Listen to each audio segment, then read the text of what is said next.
우리가 교회입니다. 그래서 교회에 주시는 말씀을 내가 받고 내 자리에 말씀의 역사가 일어나기를 기도할 수 있기를 바랍니다. 요즘 교회 새벽 제단에는 사도행전 말씀이 나누어집니다. 22장 말씀입니다. 그 22장에는 사도 바울이 예루살렘으로 올라갑니다. 그런데 사람들이 말합니다. 올라가지 마세요. 거기에 올라가면 당신을 모함하는 사람들이 많습니다. 그럼에도 불구하고 사도 바울은 예루살렘을 올라갑니다. 이유는 하나입니다. 이것이 내 사명이고 그럼에도 불구하고 나는 교회를 사랑해야 되기 때문입니다. 아니나 다를까 예루살렘 교회에 올라왔는데 유대인들이 모함을 합니다. 모함의 이유는 다른 게 아닙니다. 이방인들로 통하여 거룩한 성전을 더럽히게 했다라는 겁니다. 분명 하나님은 사도 바울에게 그 사명을 주셨는데 유대인들은 사도 바울이 받은 사명을 받아들일 수가 없습니다. 이유는 하나입니다. 선민입니다. 우리만의 것이어야 합니다. 이 복음은 우리만의 것이어야 하기 때문에 그것을 다른 곳으로 확산시켜 나가는 사도 바울이 탐탁하지 않습니다. 그리고 사도 바울은 더욱이 예수를 봤다고 음성을 들었답니다. 유대인들은 예수를 인정하지 않습니다. 인정하지 않는 것만 자꾸만 사도 바울이 전합니다. 그때 유대인들은 그만 사람의 혈기를 했지요. 사도 바울을 몹시 구타합니다. 그때 마침 로마 천부장이 이 소식을 듣고 출동을 합니다. 소란이 일어났으니까요. 그리고 사도 바울을 잡아다가 이제 로마 요새로 데리고 갑니다. 그때 이 사도 바울이 천부장에게 시간을 얻어서 이 안토니오 요새 계단에서 유대인들에게 말합니다. 내가 만난 예수를 말하고 그 예수가 복음임을 말하고 그 예수를 당신들이 십자가에 못 박았다라는 것. 전곡을 콕콕 찔러서 그들에게 말합니다. 그들이 유대인들이 그 말을 전해 들었을 때 복음으로 받아 어찌할 과였더라면 얼마나 큰 복일까요? 그런데 나의 나름대로의 치부를 건드렸다는 이유로 오히려 더 소동을 일으킵니다. 이제 천부장이 어쩔 수 없이 요새 안으로 사도 바울을 가죽 뒤로 묶어 끌고 갑니다. 그때 사도 바울이 말합니다. 사실 내가 누군 줄 아느냐? 나는 로마 시민권을 가진 자다. 난리 났습니다. 당시 로마 시민권을 가진 자는 함부로 할 수 없습니다. 지금껏 내가 로마 시민이라는 걸 밝히지 않았던 사도 바울이 드디어 자기의 신분을 밝힙니다. 지금까지는 예수만 이야기했습니다. 한 주간의 말씀을 이렇게 다시 한번 정리해 보는 것은 왜 유대인들은 예루살렘에 올라온 사도 바울을 받아들이지를 못했을까요? 그 부분에 대해서 새벽 예단에도 말씀을 나누었고 수요 기도회 시간에도 말씀을 나눴습니다만 그게 바로 유대인의 신앙입니다. 유대인들은 말씀은 알고 있으나 말씀이 삶이 되지를 못합니다. 말씀조차도 나의 것으로 내가 유리할 때, 내 편리할 때 그것으로만 사용하는 그런 경우였습니다.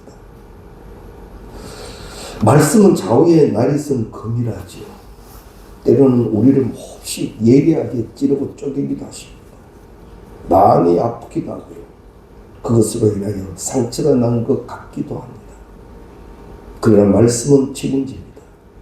그 말씀으로 찔려졌느냐?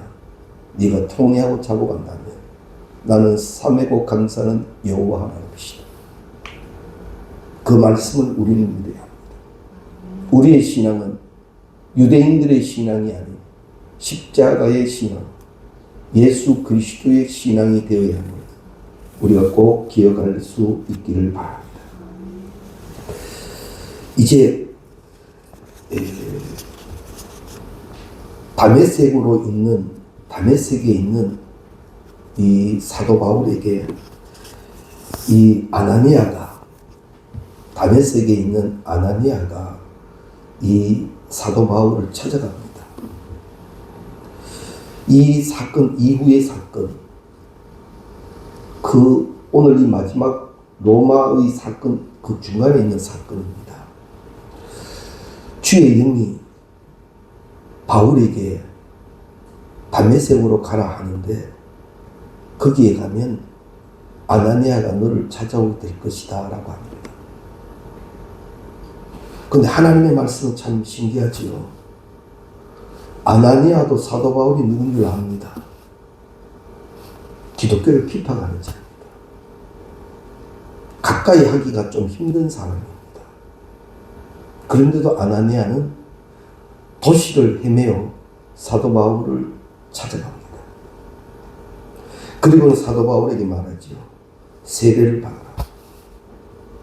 근데 아마 이 상황을 보면 사도 바울이 세례받는 장면이 좀 주저했던 것 같습니다. 왜 그랬는지는 학자들은 이렇게 얘기합니다. 신앙은 받았지만 사도 바울은 상당히 용이 주도한 인물이기 때문에 몇 번이고 다시 두드려보고 다시 두드려보는 그런 인간성의 사람이었다. 그래서 세례를 받는 자리에까지는 쉽게 쏙 들어가지 못하고 있을 때 아나니아가 바울에게 얘기합니다. 왜 주저하느냐.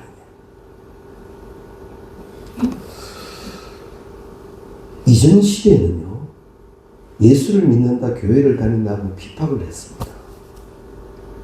몹시 어렵게 했습니다. 제가 섬겼던 교회에도 그런 핍박받는 분들을 많이 봤습니다. 요즘 세대는 그렇게 이루어질 수 없는 일이 20-30년 전에는 너무 쉽게 이루어졌습니다. 두들겨 패기도 하고요. 못 살게 하고. 지금은 또 어떻게 하는가 하면 이 마귀가 사탄이 핍박하는 게 아니라 내 속에 들어와서 주저주저하게 합니다. 해도 되나 할까 말까 좀 더 확인해보고 좀 더 생각해보고 좀 더 계산해보고 이제는 외부적으로 들어와서 신앙을 핍박하는 게 아니라 내 안에 이런 일들이 일어납니다. 이럴 때 우리는 기억해야 합니다. 왜 주저하고 있느냐. 말씀의 권고에는 적극적인 순종이 우리 가운데 있어야 할 것입니다.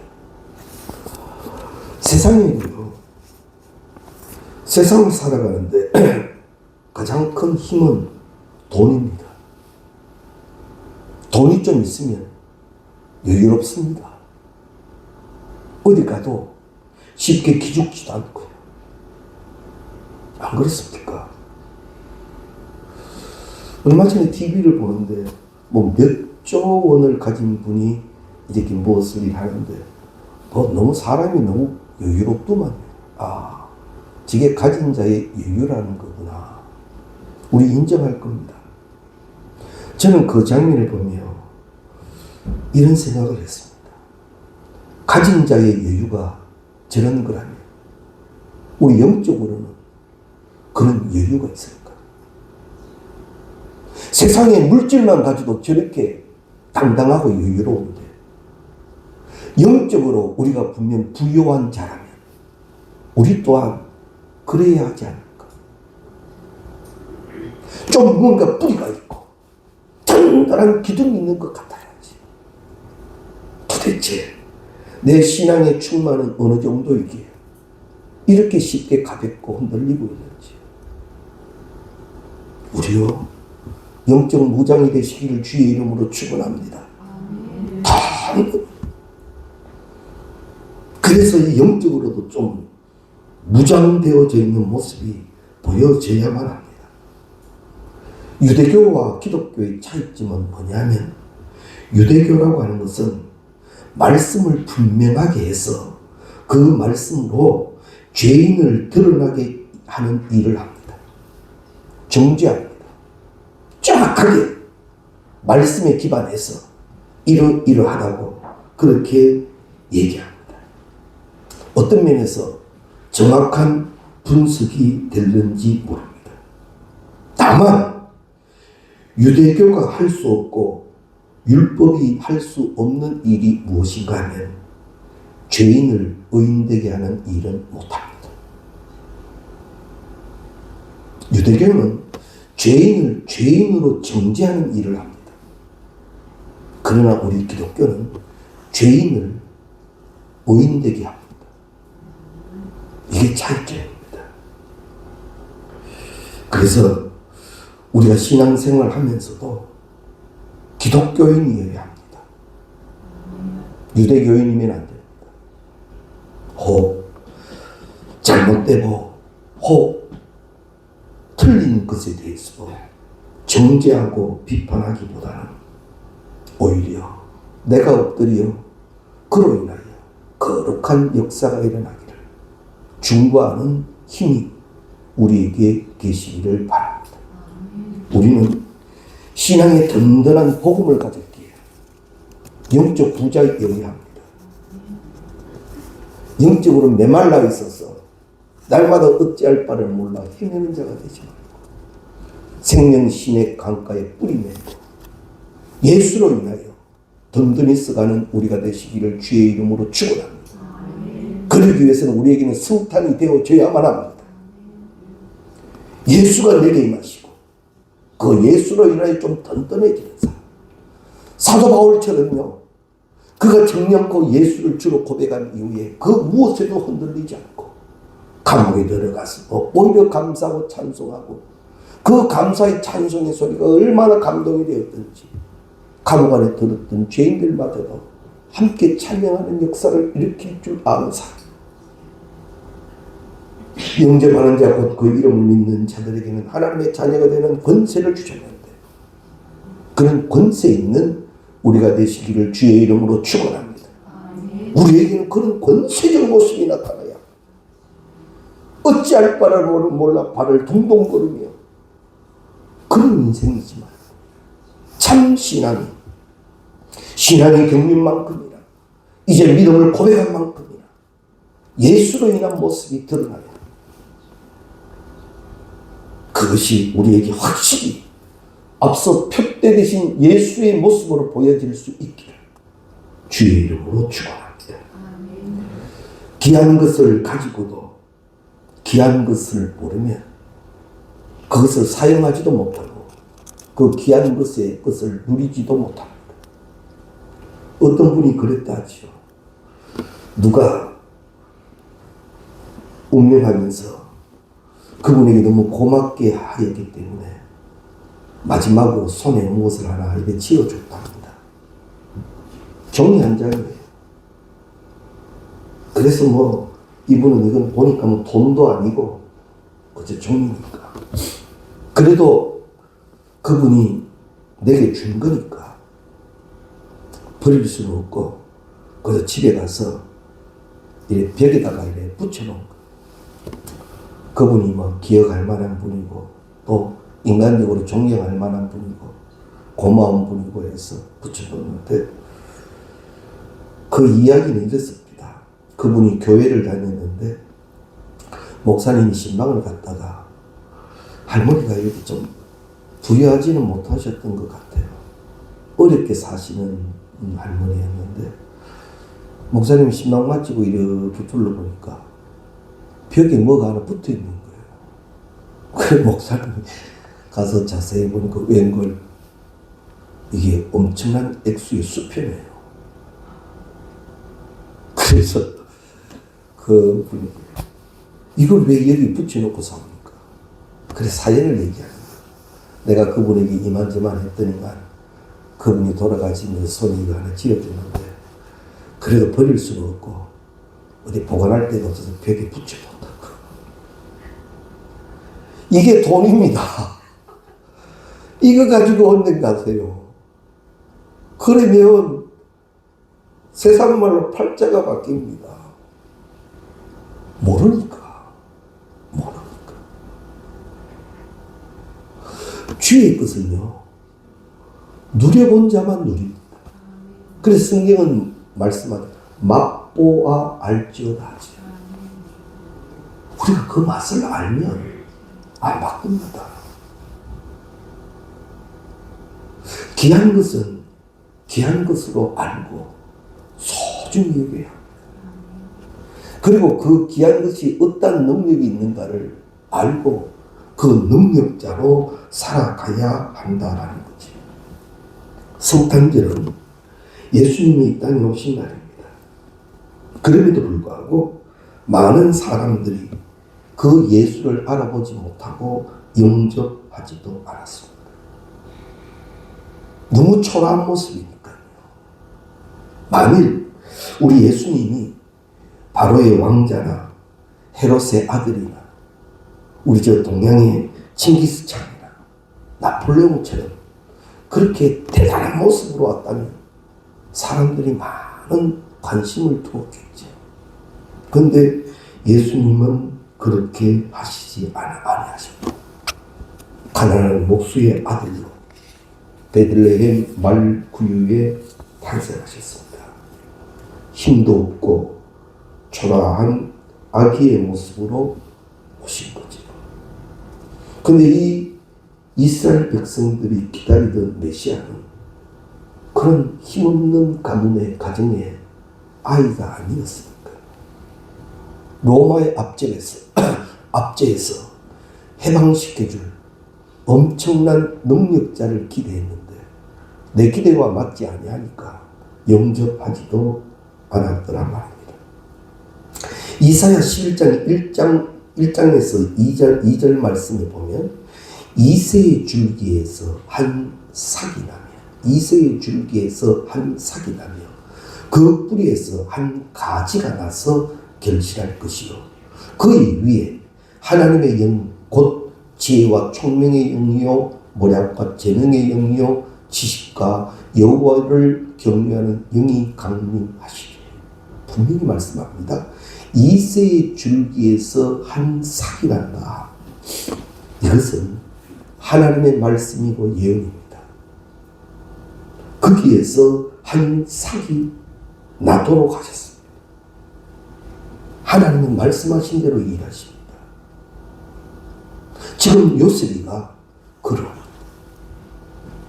이새의 가문에서 나타나는 일이죠.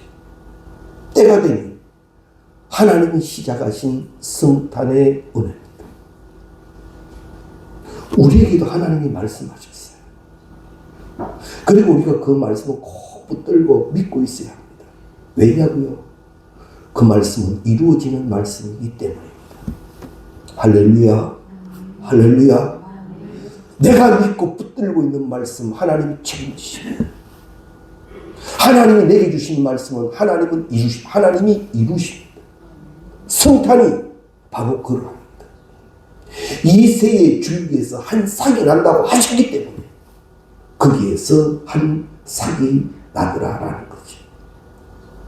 오늘 이 본문 6절 말씀에도 보면 한 아기가 우리에게 낳고 한 아들을 우리에게 주신 바 되었는데 태어나신 예수님은 한 아기였습니다. 그런데 그 한 아기가 어땠냐 하면 그의 어깨에는 정사를 메었고 그의 어깨에는 정사를 메었다. 여기 정사라고 하는 것은요, 왕의 통치와 왕의 권위를 말합니다. 최고의 통치와 권위의 모습이 이 정사로 나타난다는 거죠. 그래서 당시 많은 이 주변 국가에서는 왕의 표시는 다릅니다. 왕이 입었던 우복도 다르고요. 왕이 전쟁터에 나갈 때 입는 그 투구도 다릅니다. 모든 게 다 다릅니다. 왜냐고요?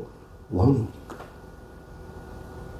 한 아기로 오신 예수이시지만 그에게는 왕의 약속이 있다라는 거지. 그래서 정사를 메웠다라고 합니다. 그래서 동방 박사들이 예수님을 찾아와서 하는 말이 유대인의 왕으로 나신 이가 어디 계시냐? 유대인의 왕으로 나신 이가 어디 계시냐라고 찾아옵니다. 시편 5편 2절 말씀에도 나의 왕 나의 하나님이여 내가 부르짖는 소리를 들으소서. 나의 왕 나의 하나님.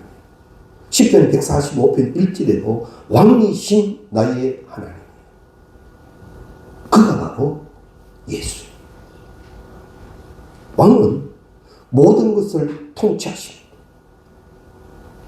예수는 나에게 왕으로 오셨습니다. 할렐루야. 아멘. 주의 통치가 통치되게 하십시오. 왕의 은혜와 축복 앞에 통치가 이루어지게 하여야 합니다.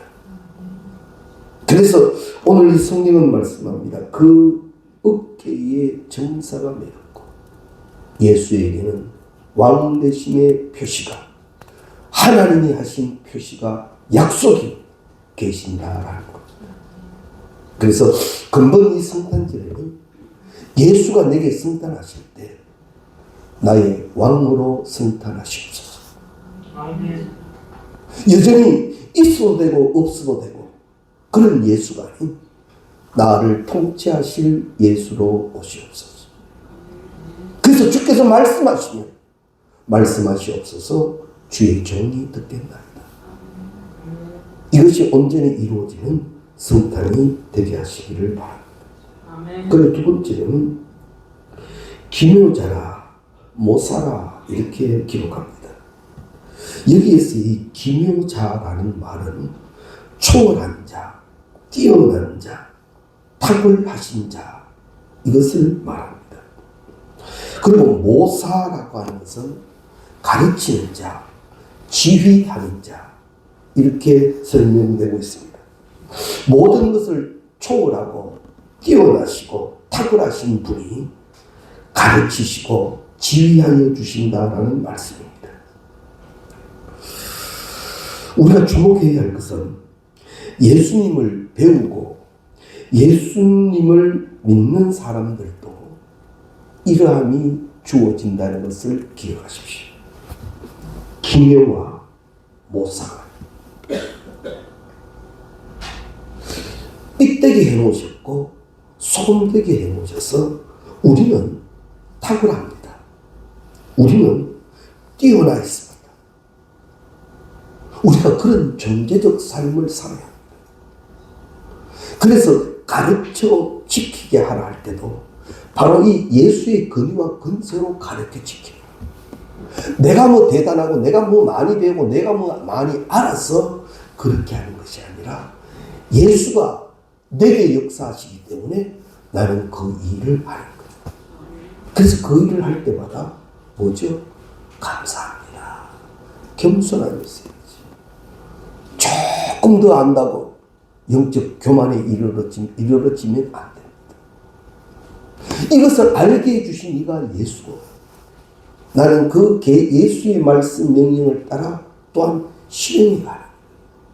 그것이 온전한 기묘와 모사의 역사라는 것을 기억하시기 바랍니다. 우리에게 이런 일이 있어져요. 예수가 왜 기묘 또한 모사라고 하셨는지 친히 우리에게 오셔서 예수 그 성탄으로 인하여 우리가 예수의 성탄을 누리고 그것으로 이제는 드러나는 거죠. 그 예수가 어디까지 가르쳐 놓으셨습니까? 다 이루었다 하시기까지 가르쳐 놓으셨습니다. 그러면 우리가 또한 그것을 실행해야 합니다. 그것을 가르쳐 지키게 합니다. 성탄은 우리에게 꼭 이루어져야 할 일입니다. 그리고 하나님을 6절에 보면 전능하신 하나님이라, 영존하신 하나님이라 라고 말씀합니다. 빌립보서 2장 6절 이하 말씀에 보면 그는 근본 하나님의 본체시나 하나님과 동등됨을 취할 것으로 여기지 아니하시고 오히려 자기를 비워 종의 형체를 가지사 사람들과 같이 되셨고 사람의 모양으로 나타나사 자기를 낮추시고 죽기까지 복종하셨으니 곧 십자가에 죽으십니다. 예수님은 본래 하나님이셨다라는 겁니다. 사람이 되셔서 이 땅에 오셨고 우리를 위하여 십자가에서 죽으셨습니다. 하나님이 인간으로 이 세상에 오셨기 때문에 이사야는 예수님을 전능하신 하나님, 영원히 계신 하나님이라고 말하고 있습니다. 우리에게 성탄하신 예수는 전능하신 하나님이십니다. 종의 형체를 입고 이 땅에 오신 이유는 우리가 그 예수의 삶을 살아가게 하시기 위함이에요. 믿는 자에게는 능치 못함이 없다 하시는데 누구를 믿었기에 능치 못함이 없다는 말입니까? 성탄하신 그 예수를 내가 믿고 주와 함께 있는 자, 능치 못함이 없는 이유가 그분이 전능하신 하나님이기 때문에. 근데 그 하나님은 영존하신다 하지요. 있다가 없다가 하시는 분이 아니라 영원히 함께 하시는 하나님. 그가 예수요. 그 성탄이 우리에게 이루어져야 할 것입니다. 그리고 평강의 왕이라고 합니다. 6절 끝에서 7절 말씀에 보면 나옵니다. 평강의 왕이라 할 것이니라. 그 정사와 평강의 더함이 무궁하며 라고 말씀하고 있습니다. 이 평강이라고 하는 것은 평화를 말합니다. 회교도들은 그들의 교리를 어떻게 이해하고 실행하는가 하면 회교는 전투적 종교입니다. 무슨 말씀인가 하면 한 손에는 코란을 들고 한 손에는 뭘 들지요? 칼을 듭니다. 그게 회교도입니다. 한 손에는 코란을 한 손에는 칼을 들고 마호멧을 씁니다. 자살 테러 같은 경우는 이 자살 테러는 자기들은 순교로 인정을 합니다. 그러면 이들이 순교하면 어떤 복이 있느냐라고 믿는가 하면 마호멧의 승문을 입어서 천국에 가고 가장 아름다운 여인을 품에 안는 특혜를 받는다라고 믿고 있습니다. 그래서 이들의 순교는 그들만의 신앙으로는 축복으로 생각하고 그렇게 합니다. 자살태기를 어떻게 저렇게 할까? 그들의 잘못된 그들의 신앙이 그렇게 만들어 버리더라 말이죠. 그러나 우리 예수님은 다른 사람을 살리기 위하여 내가 죽어야 한다는 거예요. 내가 복받기 위해서 이러한 일도 하는 회교와 달리 나는 누구를 살리기 위하여 기꺼이 십자가에 오른다라는 것이. 이것이 성탄입니다. 그래서 성경을 말하면 누가복음 2장 14절 말씀, 잘 아시는 말씀, 지극히 높은 곳에서는 하나님께 영광이요 땅에서는 하나님이 기뻐하시는 사람들 중에 평화로다 하니라. 할렐루야. 이게 되어야 합니다. 하나님이 기뻐하시는 사람들 중에 평화로다. 이제 평안의 복이 우리 가운데 약속되어져야 합니다. 우리는 오늘 예수님이 성탄하시며 한 아기에게 이루어진 이름을 살고 있습니다. 그 이름은 은혜요 축복입니다. 오늘 이사야의 말씀 잘 기억해 주십시오. 그가 누구이신가 정확히 하십시오. 그리고 그 이름의 축복이 성탄을 통하여 내게 이루어짐을 믿고 이제는 예수 성탄된 모습만, 예수 성탄된 신앙만 되시기를 바랍니다. 샬롬이라고 하는 게 뭐지요? 그것으로 채워진 존재입니다. 그 예수의 성탄으로 되어진 모습이 샬롬입니다. 우리에게 이루어져야 할 일이 될 것 같지 않습니까? 그 이름을 우리 가운데 주신 주님, 이제 그 예수로 성탄하시고 그 예수로 함께 살아가는 복된 우리가 되시기를 주의 이름으로